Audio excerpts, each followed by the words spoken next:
শিখা lifestyle চ্যানেলে তোমাদের স্বাগত। আজকে আমি ভেন্ডি চচ্চড়ি বানাবেন, তার জন্য ভেন্ডিটা ধুয়ে সাইজ মতো কেটে নিয়েছেন।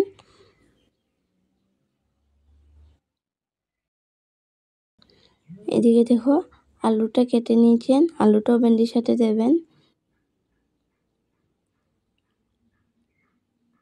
দুটো শুকনো মরিচ নিয়েছেন, তেতো করে রসুন নিয়েছেন, কাঁচামরিচ মধ্যে থেকে কেটে নিয়েছেন, টমেটো নিয়েছেন। এদিকে পাঁচফোড়ন নিয়েছেন, ভিজিয়ে রাখা শস্য, রেগুলার মশলার মধ্যে লবণ আর হলুদটা নিয়েছেন।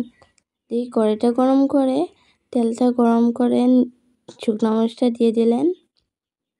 শুকনো মরিচটা দিয়ে পাঁচফোড়নটা দিয়ে দিলেন।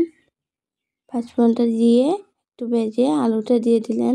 লবণটা দিয়ে নেড়ে নিলেন। নেড়ে ঢাকনা দিয়ে দিয়েছেন। আর তোমরা ভেন্ডিকে কে কী বলো কমেন্টে জানিও, আমি তো ভেন্ডি বলি। এদিকে দেখো আবারও ঢাকনাটা উঠিয়ে নেড়ে ভেন্ডিটা দিয়ে দিলেন। দিয়ে লবণ হলুদটা দিয়ে ঢাকনা দিয়ে দিয়েছিলেন। এবং ঢাকনাটা উঠিয়ে হালকা নেড়ে নিচ্ছেন। এই টমেটোটা দিয়ে দিলেন,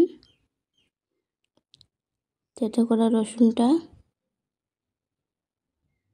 কাঁচামরিচও দিয়েছেন। সব কিছু আবারও নেড়ে নিলেন।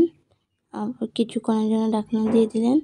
এদিকে দেখো আচারের তেলটা দেবেন যাতে সেন্টটা ভালো আসে। দিয়ে নেড়ে নিলেন। এদিকে হয়ে গেছে, দেখতেই টেস্টি মনে হইতেছে।